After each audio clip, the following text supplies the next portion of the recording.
할렐루야. 찬양대가 고백한 대로 오늘 예배를 통해 주님만의 높임을 받으시기를 바라고, 하나님의 강력한 뜻이 우리 성도들에게 삶의 여정에 그대로 펼쳐지기를 소망합니다. 지금 우리 교회는 우리 2주간 또 3주간의 특세의 기쁨과, 그리고 우리 한국교회 섬김의 날 특별히 WA 세계총회를 섬긴 은혜와 영광의 여진이 우리에게 있는 줄로 믿습니다. 그리고 저는 오늘 계속해서 존귀하고도 숭고한 이사야의 말씀을 받들어 전할 수 있다는 것이 얼마나 큰 축복인지 모든 영광을 하나님께 올려드립니다. 오늘 저는 은혜의 해, 보복의 날이란 제목으로 말씀을 전하겠습니다. 여러분, 은혜의 해라고 그러니까 여기 가운데 최소한 반 이상은 은혜의 태양인 줄 알고 있어요. 그게 아니고 The Year of Grace, 은혜의 한 해. 그다음 보복의 날, 보복의 날은 The Day of Vengeance. 그러니까 제가 고마운 게 말이죠, 은혜는 한 해 계속 가는 거예요. 365일. 보복은 하루에. 그래서 여러분, 심판과 보복보다 은혜가 365배가 되기를 바랍니다. 알겠어요? 아니, 이 은혜가 여러분 생애를, 은혜의 희년이란 말도 있는데, 한 생애를 관통하는 최고의 단어가 되기를 원하는 것입니다. 그런데 문제는 은혜의 해가 되어야 되고 은혜의 평생이 되어야 되는데, 문제는 오늘 2절에 있는 것처럼 무슨 일이 벌어요? 2절에 어두움이 땅을 덮을 것이며 캄캄함이 만민을 가리운다 그랬어요. 그러니까 도저히 은혜를 선포할 수 없는, 또 은혜를 이렇게 주장할 수 없는 그런 상황이라는 것이죠. 그러니까 평강이 없는 세상이에요. 제가 오늘 첫 번째 주제는 평강 없는 세상이에요. 정의도 없는 것 같고, 불의가 득세하는 것 같고, 억울할 때가 너무 많고, 제가 좀 제일 답답하게 생각하는 것이 뭐냐면 유튜브에 가짜 뉴스가 판을 치는 것이에요. 그러니까 사람들의 마음이 가짜 뉴스들 때문에 수많은 마음의 복잡함이 양산이 되는 거예요. 그러면서 우리가 이런 의문을 가질 수 있어요. 하나님이 역사의 주관자이신데 세상이 왜 이리 어려울까? 근데 거기에 대한 답은 일단 앞에 60장 앞에 59장 우리 1절 2절에 뭐라 나오냐면 이렇게 나와 있어요. 여호와의 손이 짧아 구원하지 못함도 아니고 귀가 둔하여 듣지 못함도 아니라 2절에 오직 뭐예요? 너희 죄악이 너희와 너희 하나님 사이를 갈라 놓았다. 우리의 죄의 본성, 우리의 부패함 때문에. 그래서 이것이 정의가 없는 것 같은, 또 이런 우리 삶에 어떤 평강이 없는 것 같은 이런 현상을 가져오는데, 그게 제 얘기가 아니고 59장 뒤에 8절에 뭐라고 나오냐, 8절 다 같이 보겠습니다. 그들은 평강의 길을 알지 못하며 그들이 행하는 곳에는 뭐가 정의가 없으며 굽은 길을 스스로 만드는, 그 다음 중요한 거예요. 무릇 이 길을 밟는 자는 평강을 알지 못하느니라. 어둠이 땅을 덮는 것 같고 캄캄함이 만민을 가리우는 것 같고, 평강이 없는 이유가 뭐냐? 하나님과 우리 사이에 죄가 우리를 가리워서 그렇다. 이런 말씀을 드리면 어떤 분들은 좀 마음이 불편하고, 어떤 분들은 또 뭐 이러냐 하고 발칵하는 분이 있을지 몰라요. 그런데 하나님과 나의 관계가 해결이 안 되는 그런 상황은 평강이 없는 거예요. 또 일종의 쾌락이 좀 있다 하더라도 그 쾌락이 오래 가는 것도 아니고, 그 쾌락이 우리를 역습하는 거예요. 2주일 전에 중앙일간지에 스탠포드 대학의 정신의학과 교수가 쓴 그 대담한 내용이 나오는데 참 마음에 와 닿는 것이 있어요. 사람들이 오늘 옛날보다 훨씬 우리가 살기가 좋다는 거예요. 옛날에 비해서 훨씬 우리가 편리한 세상이 되었죠. 자매님 여러분, 제일 고마운 게 세탁기죠. 우리 사람들 그래, 세탁기가 너무 고맙다. 만약에 여러분 자매님들은 세탁기가 없으면 여러분 지금 평생 지금 빨래한다고 있잖아요. 계속 그래 할 거예요. 편리한 세상이 됐어요. 심지어 택배를 통하여, 영상을 통하여 수많은 편리한 것들이 많이 있잖아요. 우리에게 SNS나 쇼핑이나 심지어 알코올, 음식, 먹방 이런 게 아주 마약, 도박 이런 것들이 이게 갖고 오는 게 뭐냐면 즉각적인 쾌락이에요. 즉각적인 쾌락이 가져오는 현상이 뭐냐면 소위 도파민 폭발이에요. 도파민이 좋은 것도 있겠지. 비정상적인, 정상적이지 못한 도파민이 막 더 압도하는 거예요. 놀라운 것은 이 도파민 폭발로 쾌락으로 기울면, 쾌락적으로 도파민이 비정상으로 가게 되면 반드시 고통의 역습이 따라온다는 것이, 평강하지가 못하다는 것이. 도파민 중독은 우리의 뇌를 망가뜨리는 거예요. 그 최악의 예가 뭐냐? 쇼츠예요. 유튜브 쇼츠, 포르노, 이런 것들이 우리를 멍한 바보를 만드는 거예요. 여러분 밤에 12시, 1시에 그냥 유튜브 쇼츠 본다고 막 한두 시에 갖고 막 열심히 했는데 돈이 나옵니까? 밥이 나옵니까? 은혜가 됩니까? 맞추고 나면 nothing happen, 아무것도 없는 거예요. 허망하기 짝이 없는 거예요. 이게 뭐냐면 쾌락으로 기울인 잘못된 도파민이 고통의 역습을 가져온다. 그래서 우리는 쉽게 말하면 도파민에 길들여진 우리의 뇌를 되돌리고 리셋을 해야 되는데, 그래야 뇌의 쾌락점이 재조정된다는 거예요. 그렇게 하지 않으면 잘못된 도파민을 누린 것에 대한 처절한 역습을 당한다는 거예요. 엉터리 페이크 뉴스 때문에 생긴 허무와 딜레마가 있다는 것이, 이 문제를 어떻게 해결하나? 오늘 본문에 보니까 우리는 이런 식으로 우리 해석을 하지만, 우리 현상이 있지만, 여러분 어두움이 땅을 가리고 그 다음 캄파만이 만민을 가리웠다고 그랬을 때, 이사야가 이런 말씀을 쓸 때에 너무나 이 영광스러운 단어들을 많이 썼지만, 이사야가 경험하는 이 상황은 그가 이런 하나님의 은혜를 말씀한 은혜의 평생을 설명할 만큼 그렇게 만만한 환경이 아니었죠. 이스라엘 백성들이 포로로 끌려가고 시드기야가 포로로 잡혀가는데 어떻게 눈알이 막 빼지고 완전히 잿더미가 되고, 솔로몬의 찬란한 영광이 시드기야 왕의 비굴함과 고통으로 추락해버렸어요. 그야말로 그 시대에 강력한 도파민의 역습이, 보복의 날이 시작된 거예요.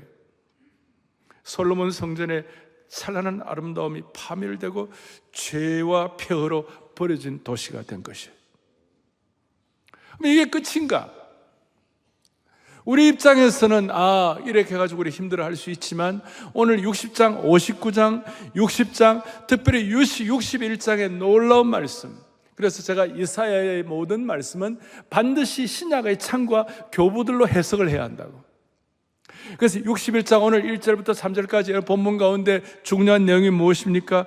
주 여호와의 영이 내게 임할 때에 마음이 상한 자를 고치며, 그 다음에 포로된 자에게 자유를 쭉 나오죠. 그리고 거기 나오는 거니까 포로된 자에게, 그리고 갇힌 자는 외적인 고통이고, 마음 상한 자와 슬픈 자는 내면의 고통이에요. 외적인 고통이든 내적인 고통이든 하나님께서 이렇게 치유를 하신다고 말씀하시는데, 이걸 신약의 창으로 해석한 것이 오늘 61장의 내용을 주님께서는 누가복음 4장에서 강력하게 선포하는 것이, 누가복음 4장에 보니까 주의 성령이 임할 때에 뭐라고 되어 있어요? 가난한 자의 복음을 쭉 하고 난 다음에 포로된 자에게는 뭐예요? 자유를, 눈먼 자에게는 뭐예요? 다시 보게 함을, 눌린 자를 자유롭게 하고 주의 은혜의 해를 전파하게 합니다. 주의 은혜의 해를 전파하게 한다. 그런데 아까 이사야 61장 2절에 보니까 은혜의 해와 보복의 날이 있다. 은혜의 해와 보복의 날, 이 두 가지가 있는데, 놀라운 것은 누가복음 4장에서는 예수님께서 보복의 날을 삭제해 버리셨어요. 별로 감사도 안 하시고. 이게 너무나 놀라운, 주님의 심정을 우리에게 깨닫게 해주시는 것이에요. 사랑하는 여러분, 오늘 이 보복의 날이 삭제되고 그래서 하나님의 우리가 너희가 일어나라 빛을 발하라 그랬을 때 우리가 무슨 능력으로 빛을 발합니까? 빛을 발할 수 있는 비결이 뭐냐면 여호와의 영광이 우리 위에 임할 때 우리가 빛을 발하는 것이에요. 우리는 우리 힘과 실력으로는 빛을 발할 수가 없어요. 하나님의 은혜가 우리를 압도할 때 우리는 빛을 비출 수가 있는 것이에요. 아까 처음에 정의는 실현되고 있는가? 하나님은 역사의 주관자라고 그래서 왜 가만히 계시는가? 그렇게 우리가 보면서 하나님은 반드시 죄는 심판하시고 하나님은 반드시 정의는 실현하시는 것이에요. 그런데 하나님의 정의가 예수 그리스도를 통하여 오는데 은혜의 해가 되게 하여 주셔서 정의를 이루어 주시는 것이에요. 그리고 그것이 그냥 그걸로 끝이 아니라 누가복음 4장 18절 19절 말씀하고 그 다음 바로 이어서 21절에 뭐라고 되어 있느냐, 시작. 이 글이 할렐루야 할렐루야. 심판의 날, 보복의 날이 반드시 오지만 그 보복의 날을 삭제하시는데 주님께서는 우리에게 어떤 은혜를 주시는가? 강력한 목자의 심정을 주신 하나님은 지금도 우리에게 기회를 주시기 위하여 보복의 날을 잠깐 연기하시는 것이에요. 여기에 주님이 우리가 볼 때는 세상살 보복의 날인 것 같지만 사실은 그 진노를 쏟아붓는 것이 회복의 날을 통하여 하나님께서는 좀 이렇게 기다려 주시는 거예요. 예를 들어 지금 다음 주부터 우리 대각성 전도 집회가 있는데 대각성 전도 집회를 하는 이유가 무엇입니까?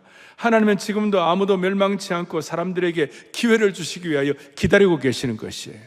답은 뭐냐면 하나님은 지금도 우리에게 회복의 날을 준비하고 계시고 기회를 주시기 위하여 이 세상이 불공정해 보일 수도 있지만 하나님께서 기다리고 계시면서 오늘 저와 여러분들에게 은혜의 평생을 경험하기를 소망하는 것입니다. 따라서 하나님이 기다려주시는 것은 회개의 기회이고 은혜의 연장이며 사랑의 박동인 줄로 믿습니다. 이 이유로 여러분들이 잘 아시는 대로 이 혼란과 불의와 고통이 가득한 세상 가운데서 하나님은 아무것도 하지 않으신 것처럼 사람들이 생각하지만 사실은 그게 아니고 그 당시 1세기에 베드로가 경험한 그 상황은 말로 당할 수 없는 불의였고 평강이 없는 것이었고 수많은 고통이 있었지만 당장 주님이 보복하지 않는 이유가 뭘까? 베드로 3장 9절에 핵심이 뭐냐? 주의 약속은 어떤 더디다고 생각하니까 심판의 날이 더딘 것이 아니라 주께서 너희를 다 함께요 오래 참으사. 다시요 뭐예요? 오래 참으사 아무도 멸망하지 아니하고 다 회개하여 이르기를 원하시느니라. 할렐루야 할렐루야. 이 세상 사람들은 하나님의 침묵을 하나님의 부재로 생각하는 것입니다. 그러나 하나님의 침묵, 하나님의 고요하심은 하나님의 자비하심, 하나님의 은혜의 저 깊고 깊은 호흡이라고 할 수 있습니다. 사랑하는 형제 자매 여러분, 오늘 이 주일도 우리가 오늘 이 아침해가 떠오르면서 새로운 하루가 시작되는 것은 오늘 이 주일이 일주일의 첫날로 새로운 첫날이 시작되는 이유는 또 다른 하루, 또 다른 첫날이 아니라 이 세상 속에 있는 수많은 상처받는 사람들을 기다리시는 하나님의 또 다른 초대의 하루가 되는 것이에요.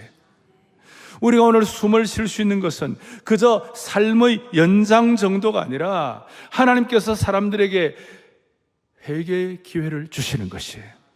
오늘 당장 보복의 날 심판이 행해지지 않은 것은 은혜의 연장으로서 하나님의 은혜가 하나님의 심판을 지금 멈추고 있기 때문에 그런 것이에요. 따라서 하나님의 오래 참으심은 이 세상을 향한 하나님의 사랑의 박동이며 우리에게 아직 구원의 문이 열려 있다는 사실이에요. 사람들이 볼 때 왜 이렇게 세상이 불공정하냐? 왜 이렇게 세상에 평강이 없느냐? 그게 아니라 오늘 이 시간은 하나님의 거룩한 침묵의 시간이요, 하나님이 기다리는 시간인 것이에요. 그래서 이 하나님의 은혜의 눈을 열고 마음을 소원하는 하나님의 백성들은 전날 고통스럽고 힘들고 어려운 거 있지만 아침에 일어나면 다시 새 마음과 새 용기를 하나님이 허락해 주시는 것이에요. 그래서 저는 아침에 일어나면 아침 해가 돋을 때 그 다음 뭐예요? 만물 신선하여라. 나도 세상 지날 때 은혜를 경험하는 은혜의 햇빛이 되게 하여 주옵소서. 오늘 61장 3절에 보니까 슬픔의 죄 대신에 슬픔 대신에 화관을 주시고 그 죄를 대신하여 기쁨의 기름으로 그 슬픔을 대신하고 찬송의 옷으로 근심을 대신하시는 주님을 찬양하는 것이에요. 이걸 지금 주님께서 이 주님의 기다리시는 그 안에 다 넣어 주신 줄로 믿습니다. 오늘 아침에도 우리 다 오랜 시간 동안 많은 일들을 하고 애를 많이 쓰시면 일주일 동안 고생 많이 하면 주일 아침 피곤하죠. 그렇지만 피곤한 게 아니라 아침에 일어나고 오늘 이 찬송 죄 대신 화관을 슬픔 대신에 찬송을 탁 제가 하면서 아침에 샤워하면서 뜨거운 물로 하다가 갑자기 찬물로 팍 하면서 있잖아요. 주여 오늘도 새로운 날을 주신 줄로 믿습니다. 여러분 제 나이가 거의 70이에요 지금. 누가 저한테 70이란 말 자꾸 하지 말라고 그랬는데 여러분 이 가운데는 대부분 많은 분들이 저보다 나이가 좀 어리세요. 요즘은요 제가 예배 참석하면 우리 교인들이 왜 저렇게 젊나? 근데 따지고 보면 제가 나이가 들어가는 거예요. 그렇지만 매일매일 나이가 들어가도 오늘이 새로운 한 날, 새로운 은혜의 날, 보복의 날을 멈추시고 은혜의 평생이 되게 하신 주님을 찬양하는 것이에요. 지난 우리 대한민국 사회의 60년대, 70년대, 80년대는 암울한 어려움들 수없이 많았어요. 지금보다도 훨씬 복잡하고 힘든 일들이 많았어요. 나라의 운명이 어떻게 될까 짐작이 가지 않을 만큼 힘든 것도 많았어요. 그런데 우리 신앙의 선배들은 이사야 60장 1절 3 일어나 빛을 발하라. 그렇지. 엎드려가지고 막 이렇게 힘든 그런 오죽하면 엎드려 있겠어요. 오죽하면 주님이 일어나라고 그러시겠냐고. 오죽 힘들면 엎드려 있겠냐고. 그런데도 이 말씀 붙잡고 보복의 날이 아니라 은혜의 해를 허락하신 주님을 믿고 다시 한번 벌떡벌떡 일어나게 해주신 주님을 찬양하는 것이에요. 자, 저는 평강이 없는 시대에 그리고 이것이 내가 주어가 아니라 오늘 다 보면 주님이 주어가 되는 것이에요. 주님께서 해주시거든요. 여호와의 은혜의 해가 비춰주시는 것이에요. 우리가 스스로 자가 생산을 하는 것이 아니라는 것이에요. 그래서 오늘 그 하나님 때문에 이렇게 사모에 여러분들 이렇게 나오신 거 아닙니까? 제가 오늘 이런 말씀의 은혜를 제가 갖고 자, 내가 최근에 받은 은혜가 뭘까? 내 생에 지난 은혜의 1년, 은혜의 2년이 무엇일까? 그래서 생각하면서 우리는 6.3 상암 집회부터 시작해가지고 작년에 10월 27일 차별금지법, 동성애법 통과 온 교우들이 6.3 상암 집회는 15,000명이 거의 갔고 12.7 우리 다시 일어나 기적의 나라를 만들자 했을 때는 우리 거의 3만여 명 우리 교인들이 거기 다 참여했고 이번에 WEA 세계 복음주의 명초 한국교회 섬김의 날에는 수많은 성도들이 함께 참여한 줄로 믿습니다. 그래서 하나님이 은혜를 어떻게 주셨나? 수많은 어려움도 있었지만 제가 이거 우리가 진행하면서 잘 모르는 분들이 오해하는 분들이 있었어요. 그런데 자, 어떤 은혜를 주신다고 제가 생각하니까 은혜의 평생 그 은혜가 오늘 여러분들 정리된 것이 오늘 WA 세계 복음주의 명총회 서울 선언. 이거 받으셨어요?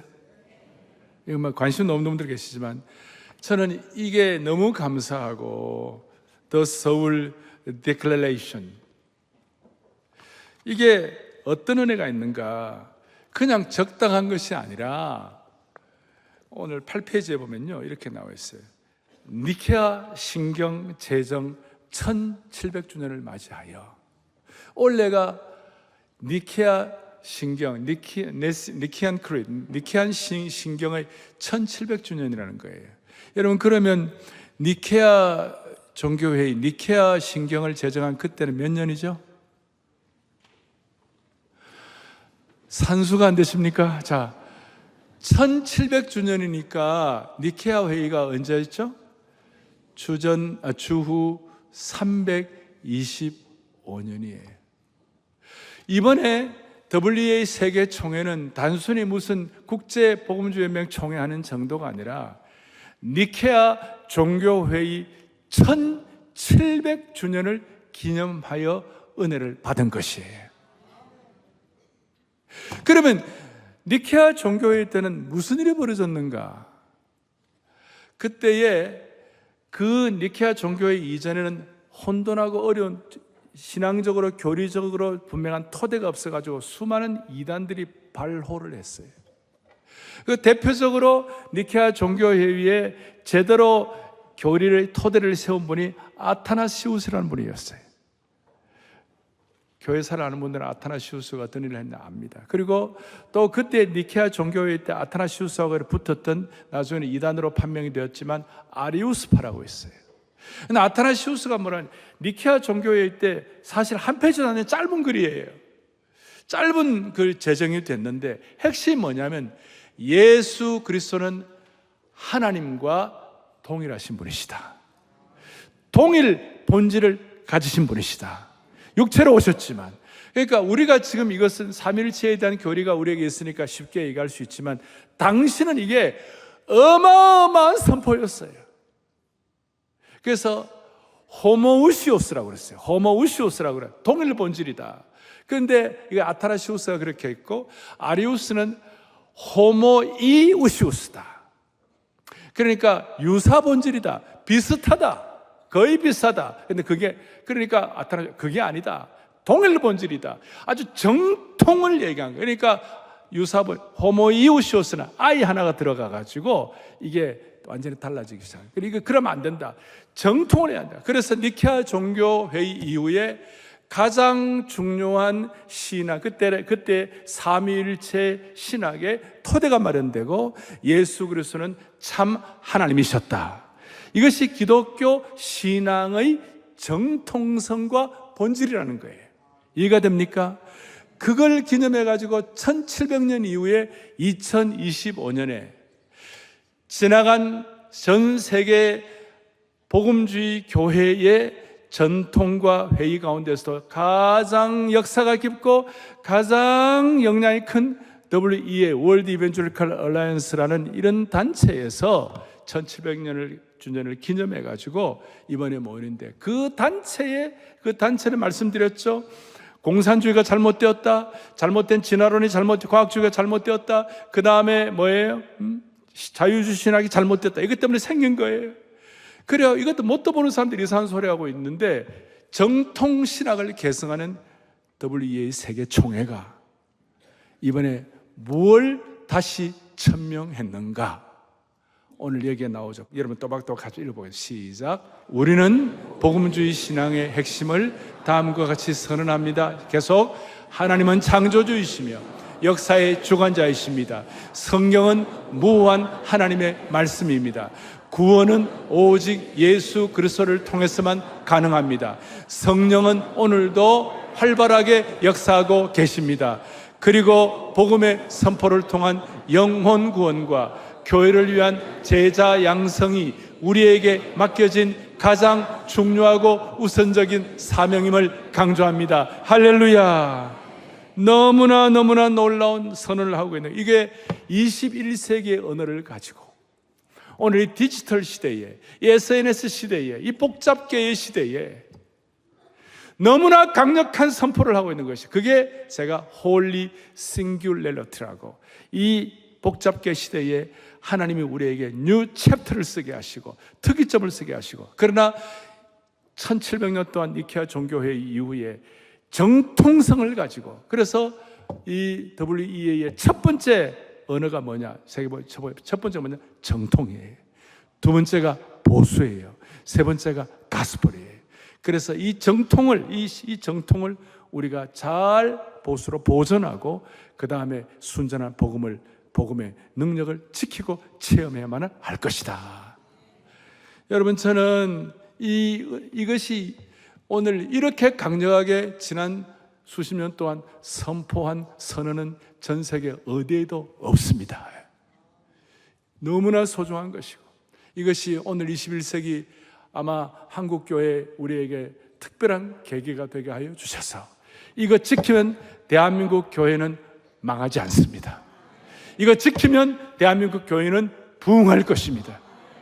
많은 사람들이 한국교회 앞으로 장래에 대해서 이런저런 얘기하고 있는데, 여러분 이거 확실히 지키면 대한민국 교회는 부흥할 것입니다. 그래서 저는 이게 너무 감사해서 어제 말씀드렸죠. 제가 이거 너무 좋아가지고 기뻐갖고 혼자서 너무너무 감사해서, 이게 한국 교회를 향한 하나님의 은혜의 능력을 우리에게 실체적으로 주신 것이라고 믿으시기를 바라는 것입니다. 진리가 선포가 된 것입니다. 이번 WA 세계총회의 에피소드는 말할 수 없을 정도로 많이 있습니다. 이런 능력을 가지고 제가 말씀드리지만 2000년 교회 역사는 반드시 뭐가 있다? 답이 있다. 이 정통 신학을 지키면 반드시 하나님이 답을 주시는 것입니다. 우크라이나에서 오신 대표단들은 와가지고 큰 위로를 받고 다시 힘을 얻었다고 감사하면서 눈물을 흘리고, 그분들이 이렇게 써놨어요. 잠시 천국에 다녀온 것 같은 행복한 시간이었다. 여러분, 나는 너무 감동받았는데 여러분들은 보통인 것 같아요. 다시 얘기할게요. 잠시 천국에 다녀온 것 같은 행복한 시간이었다. 독일에서 오신 목사님은 저녁 산상 기도회 때 너무나 강력한 영적 기름 부음이 있도록 은혜 주신 거 감사하다. 유럽 교회가 많이 약해져 있는데, 힘이 빠져 있는데 다시 힘을 얻게 되었다. 그래서 유럽 돌아가는데요, 비행기 시간이 막 안 맞아가지고 막 늦게 도착하고 좀 어려운 일이 많았대요. 그런데 옛날 같으면, 그런데 이번에는 잠시 천국 갔다 왔기 때문에 it's okay. 그러면서 다 품었다는 것이. 이번에 여러 제3세계에서 오신 목사님들이 계셨는데, 그분들은 이방 종교가 너무 폭력적으로 핍박해가지고 주눅 들고 상처가 많았는데, 이번 총회에 참석하면서 위로받고 용기 얻고 함께 예배드리고 함께 토론하고 사역의 방법을 공유하고 네트워크하는 가운데서 다시 소망을 갖고 시작할 힘을 얻었다는 것이에요. 그리고 우리 교회 성도들은 지난 한 주간 우리 1년 웃을 걸 다 웃었어요. 엘리베이터 안에서 다 웃고, 옛날에는 엘리베이터 안에서는 숫자만 쳐다보고 있던 직원들, 우리 직원들도 외국 목사님들이 영어로 얘기하니까 다 미스 코리아 미소로 가르쳤어요. 못 알아들어서 웃어야 되고 이래야 되니까요. 노란 조끼를 입고 섬기던 봉사자분들이 얼마나 친절했는지 외국에서 오신 분들이 뭐라고 얘기하느냐, 노란 조끼를 입은 천사들을 만났다.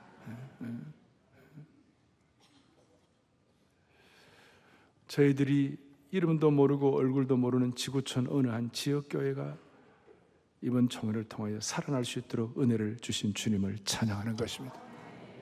이번에 강력한 도전 받았습니다. 스테판 통 박사께서 뭐라고 얘기했습니까?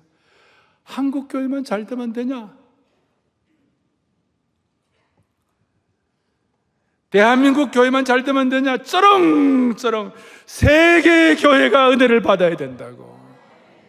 세계 교회가 은혜를 받으려면 1700년도 니케아 종교회의 기념으로 된 이번 총회를 통하여 여기에 나타난 모든 서울 선언문 하나하나 읽어보면 진짜 은혜 위에 은혜를 선포한 것이에요. 그러니까 잘 모르는 분들이 정신 바짝 차리고 함께 한국교회 부흥에 참여할 수 있도록 은혜 주시기를 바라는 것이에요. 이제 제가 좀 정리를 하겠습니다. 여러분, 다시 한번 이번 총회 이후에 특별히 우리 사랑하는 교회 성도들은 은혜에 대해서 눈을 다시 열기를 바라는 것입니다. 은혜가 무엇인지에 대해서 우리가 다 알지만 은혜에 관한 우리가 영원한 채무자로서 다시 한번 눈을 열어야 되는 거예요. 오죽하면 오늘 15절에 보니까 나와 있어요. 전에는 너가 버림을 당하여 미움을 당하였으므로 너에게로 가는 자가 없었으나, 그 다음에 15절 중반에 이제는 내가 너를 영원한 아름다움과 대대 기쁨이 되게 하겠다. 할렐루야입니다. 감히 희망을 논할 수 없는 척박한 환경 가운데서 멸시받고 다 떠나고 고아와 같은 상황에서 하나님 은혜를 주시는데, 대대의 기쁨을, 대대의 은혜를 주시겠다는 꿈 같은 말씀을 하시는 거예요. 저는 이런 꿈 같은 은혜가 북한에도 이런 날이 오기를 바라는 것이, 전에는 그랬지만 이제는인데, 그냥 이제는 우리 힘으로 하는 것이 아니라, 앞에 보세요. 누가 그렇게 하시느냐. 15절에 내가 너를 영원한 아름다움과, 이 내가는 살아계신 우리 아버지 하나님, 우리 주 예수 그리스도인 줄로 믿습니다. 이걸, 여기에 대한 은혜를, 여기에 센스를 해보니까, 주님께서 보복의 날을 삭제하신 이유가 무엇인지, 이 신비한 것이 무엇인지 깨닫게 되는 것입니다. 저는 지금 여러분들의 과거가 어떤지, 여러분의 상황을 다 모릅니다. 여러분의 마음이 안정된 상태인지 답답한 상태인지, 아니면 지금 시험 들고 있는지, 오늘도 예배 들으면서 얼마나 어떤 복잡한 마음을 갖고 오셨는지, 순간순간 여러분 마음의 파도를 제가 다 알 수가 없어요. 여러분들이 제대로 준비를 다 몰라요. 여러분의 삶의 과거를 제가 다 몰라요. 그러나 제가 아는 단 한 가지는 뭐냐면, 우리 모두는 이 자리에 하나님의 은혜 아래 있는 것입니다. 은혜와 진리 가운데 우리 가운데 있는 것입니다. 주님께서 10절에 보니까 내가 너를 노하여 쳤으나 이제는 나의 은혜로 너를 불쌍히 여겼은즉, 하나님의 은혜 때문에 오늘 이 자리가 천국의 예고편이 될 수가 있는 것이고, 그 은혜 때문에 오늘 이 자리에 나와서 우리가 예배를 드리는 것입니다. 은혜에 대한 센스가 회복되면, 은혜가 회복된 사람에게 주시는 하나님의 축복을 제가 몇 가지 말씀을 드리면, 우리의 삶의 인생은 모든 죄와 저주와 죽음과 상처와 절망과 슬픔이 다 있습니다마는, 그 상처와 슬픔이 다른 식으로 십자가의 은혜와 보혈 복음을 통하여 은혜를 받으면 처리가 되는 것이에요. 무슨 뜻인가? 죄가 은혜가 되는 것이에요. 저주는 축복이 되는 것이에요. 죽음은 생명이 되는 것이에요. 상처는 치유되는 것이에요. 절망은 소망이 되는 것이에요. 슬픔은 기쁨이 되는 것이에요. 여러분, 제가 물을 때 한번 다시 답을 해주세요. 죄는 뭐가 된다고요? 저주는 뭐가 된다고요? 죽음은 뭐가 된다고요? 상처는 뭐가 돼요? 절망은 뭐가 돼요? 슬픔은 뭐가 됩니까? 오늘 이 은혜가 여러분들 한 분 한 분에게 맞춤형으로 임하기를 바라는 것이에요. 우리의 삶의 척박한 환경과 문제가 크다 하더라도 이 압도적인 은혜가 덮어버리면 해결이 될 수가 있는 것입니다. 오늘 이 자리에 계시는 모든 분들 예외 없이 은혜의 파도가 여러분들을, 은혜의 폭포가 여러분들을 엄몰해 주시기를 바라는 것입니다. 결론은, 은혜를 받으면 이 세상의 어떤 풍파도 두렵지 않는 것입니다. 많은 사람들이 걱정합니다. 목사 은혜 얘기 많이 하는데, 은혜 많이 받은 사람들 가운데 은혜의 업이죠. 은혜를 남용하고 말이죠. 값싼 은혜란 말하고 이런 사람들 많이, 천만의 말씀. 진짜 은혜가 되면 방종하지 아니하고 마음대로 살지 아니하고 정말 하나님과 함께 동행하며 하나님의 거룩한 능력 앞에 함께 마음을 열며 하나님이 쓰시는 사람이 될 수가 있는 것이에요. 제 얘기가 아니에요. 창세기 6장 8절에 뭐라 나오느냐? 노아는 여호와께 뭘 입었어요? 잘 보세요. 노아는 여호와께 은혜를 입어가지고 은혜를 방종하는 사람이, 은혜를 남용하는 사람이 아니었어요. 9절 중요합니다. 크게요. 노아는 의인이요 당대의 완전한 자라. 그는 하나님과 동행하였어요.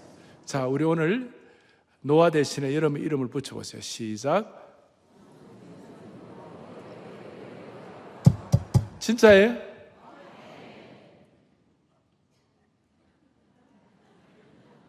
진짜예요? 정말이냐고. 그러면 구절이 따라와야 되는 거예요. 어떻게 따라옵니까? 완전한 자라 그는 하나님과 동행했다. 우리의 의의는 내 능력으로 생긴 의의가 아니에요. 하나님이 만들어주신 의의예요. 대신 우리는 하나님과 동행하는 삶을 살게 되어 있는 것이에요. 문제보다 더 큰 은혜가 있으면 은혜의 방종자가 되는 것이 아니라 희한하게도 은혜를 받으면 내 마음대로 살지 않고 하나님을 경외하는 것에 눈을 뜨게 되는 것이에요. 어떨 때는 거룩한 두려움에 휩싸이게 되는 것이에요. 하나님만 두려워하게 되는 것이에요. 하나님만 두려워하게 되면 무슨 일이 벌어지는가? 이 은혜를 받으면 세상이 두렵지 않게 되는 것입니다. 할렐루야. 세상이 두렵지. 이런저런 말이 있어도 두렵지 않는 것이에요. 저는 지난 2년 동안 많은 공격을 받았습니다. WCC와 W에 구별도 못하는 사람들을 통하여 많은 공격을 받았습니다. 저도 사람이니까 마음이 좀 아플 때가 있었어요. 그러나 제 마음의 근본에는 이 밑바닥에는 하나님의 은혜의 강수가 흘렀기 때문에 웬만한 일이 있어도 하나님의 은혜로 직진! 하나님의 은혜로 직진.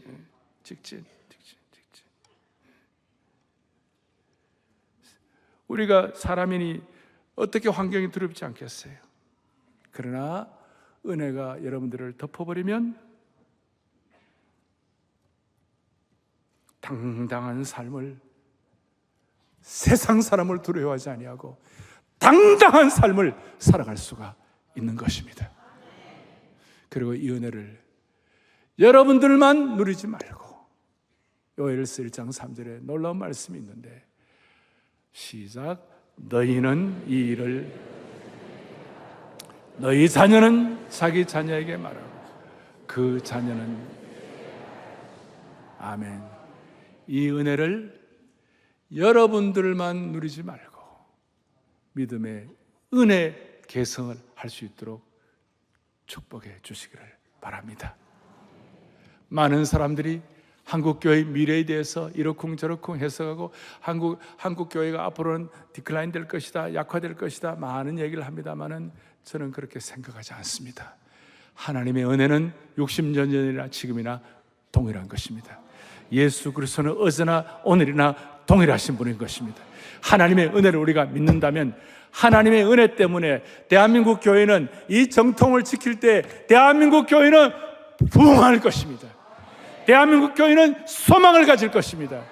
먼 훗날 2025년도 10월 30일 서울 선언이 대한민국 교회의 새로운 은혜의 싱귤러리티, 새로운 특이점, 새로운 뉴 챕터를 펼쳤다고 말하는 그날이 반드시 올 것입니다. 하나님의 은혜라는 광산에서 보석을 캐고 여러분 파고 그래서 은혜의 무한지평, 평생 은혜의 희년을 누리는 하나님의 신실한 종들 되기를 축복합니다. 가슴에 손을 얹고 제가 기도. 하나님 아버지 감사합니다. 우리 온 성도들, 온 교회가 하나님의 은혜의 가판 위에 올라와가지고 지난 몇 달 동안, 아니 지난 2년을 하나님의 나라의 귀한 일들을 섬기게 하심을 감사합니다. 그리하여 핍박으로 고단했던 제3세계교회 지도자들이 세계복음주연맹 총회를 통하여 위로와 용기를 갖게 하심을 감사합니다.